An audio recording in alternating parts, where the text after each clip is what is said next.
Assalamualaikum warahmatullahi wabarakatuh.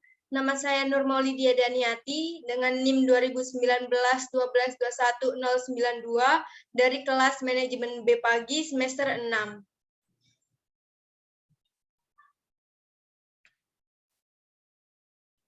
Yang pertama, di sini saya akan menjelaskan tentang analisis kasus penistaan agama yang dilakukan oleh Holy Wings. Analisis yang pertama adalah teori tentang bias dalam pengambilan keputusan. Bias sendiri merupakan kecenderungan kesalahan prediksi. Tim kreatif dan tim promosi Holy Wings kurang mempertimbangkan banyak hal dalam membuat keputusan promosi. Mungkin analisis yang dilakukan kurang, jadi keputusan promosi yang diambil tersebut menimbulkan bias. Lalu analisis yang kedua adalah perspektif Six Thinking Heads. Six Thinking Heads didefinisikan sebagai cara menyelesaikan masalah dari berbagai sudut pandang berbeda, melalui jalan yang bebas konflik dan menggunakan pendekatan yang berbeda. Dengan begitu, hasil dari diskusi dapat membawa kemajuan bagi individu maupun kelompok. Faktanya, pihak manajemen dari Holy Wings tidak mengetahui jika tim kreatif dan promosi membuat promosi tersebut. Sebagai masyarakat awam, tentu saja promosi tersebut menimbulkan keributan dan kegaduhan. Mereka merasa jika Holy Wings telah melakukan penistaan agama dengan promosi, siapa saja yang memiliki nama Muhammad dan Maria mendapatkan 1 botol minuman keras gratis. Promo tersebut membuat umat Muslim dan umat Nasrani tersinggung, yang mana dalam agama mereka, nama tersebut merupakan nama yang dihormati atau diagungkan. Seharusnya pihak Holy Wings lebih mempertimbangkan lagi dan melakukan analisis yang baik dan benar sebelum membuat promosi agar tidak menimbulkan keributan ataupun menyinggung pihak tertentu. Lalu analisis yang ketiga adalah perspektif Batna dan Zopa dalam negosiasi bagi pihak Holy Wings.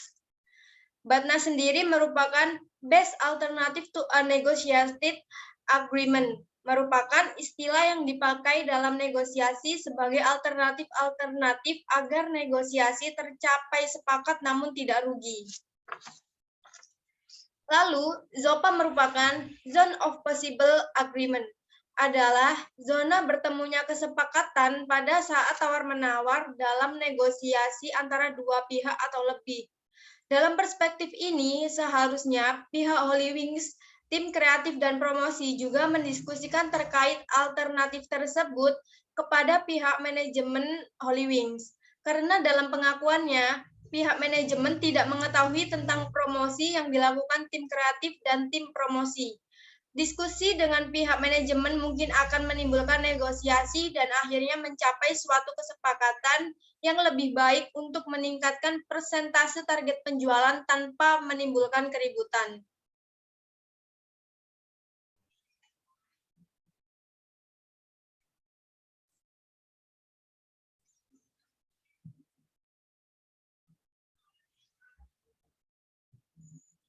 Lalu yang kedua, saya akan menjelaskan tentang root cause analysis kasus tingginya labor turnover atau keluar masuknya karyawan di sebuah perusahaan.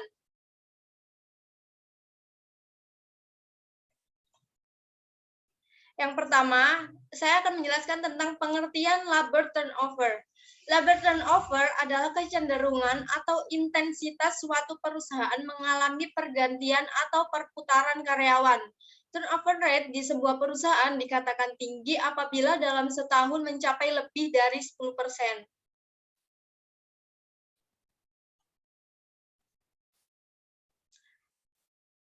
Faktor penyebab labor turnover adalah yang pertama, faktor usia. Biasanya, karyawan yang berusia muda cenderung atau lebih mungkin keluar dari perusahaan karena karyawan yang lebih muda biasanya masih memiliki keinginan mencoba pekerjaan yang lain. Yang kedua, masa kerja. Karyawan dengan masa kerja yang lebih singkat, interaksi dengan umur dan kurangnya sosialisasi awal merupakan keadaan yang dapat memungkinkan terjadinya turnover. Yang ketiga, Beban kerja. Beban kerja yang terlalu berat dapat mengakibatkan karyawan mengalami gangguan atau stres akibat kerja. Yang keempat, faktor lingkungan. Lingkungan kerja yang menyenangkan akan lebih menimbulkan kenyamanan saat kerja daripada lingkungan kerja yang kurang mendukung. Yang kelima, kepuasan kerja. Tingkat turnover juga dapat dipengaruhi oleh kepuasan kerja karyawan. Kepuasan gaji juga termasuk dalam kepuasan kerja. Karyawan akan merasa puas dengan pekerjaannya jika gaji yang didapatkan setimpal dengan pekerjaan yang dilakukan.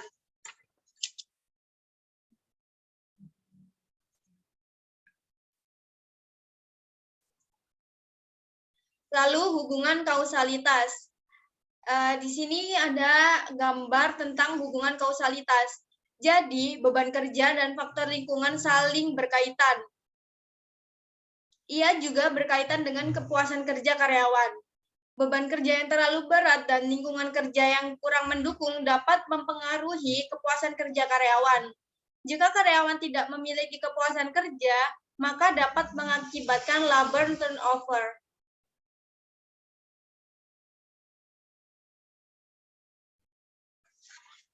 Sekian dari saya. Jika ada kekurangan, maka saya mohon maaf. Wassalamualaikum warahmatullahi wabarakatuh.